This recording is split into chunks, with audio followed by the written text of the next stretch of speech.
In the last 4 years, you cut permits and licenses on federal land and federal waters in half. Not true, Governor Romney. So how much did you cut them by? Not true. By how much did you cut them by then? Governor, we have actually produced more oil. No. How much did you cut licenses and permits on federal land and federal waters? Governor Romney, here's what we did.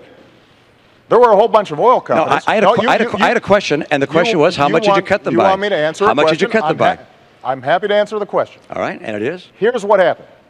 You had a whole bunch of oil companies who had leases on public lands that they weren't using. So what we said was, you can't just sit on this for 10, 20, 30 years, decide when you want to drill, when you want to produce, when it's most profitable for you. These are public lands.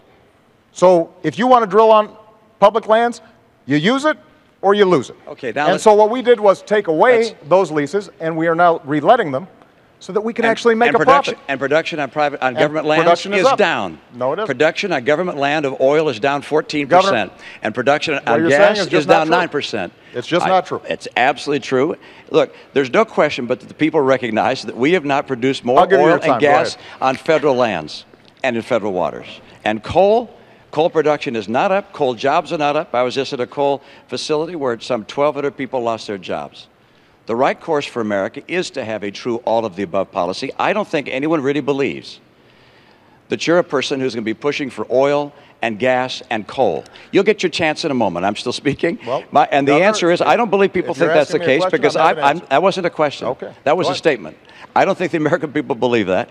I will fight for oil, coal, and natural gas. And the proof of whether a strategy is working or not is what the price is that you're paying at the pump.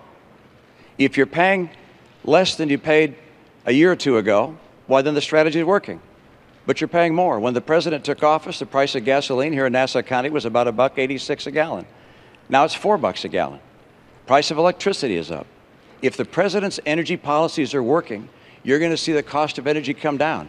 I will fight to create more energy in this country to get America energy secure. And part of that is bringing in a pipeline of oil from Canada, taking advantage of the oil and coal we have here, drilling offshore in Alaska, drilling offshore in Virginia where the people want it. Those things will get us the energy we need. Mr. President, could you address, because we did finally get to gas prices here, could you address what the governor said, which is if your energy policy was working, the price of gasoline would not be $4 a gallon well, here. Think about what the governor just said. He said, when I took office, the price of gasoline was $1.80, $1.86. Why is that?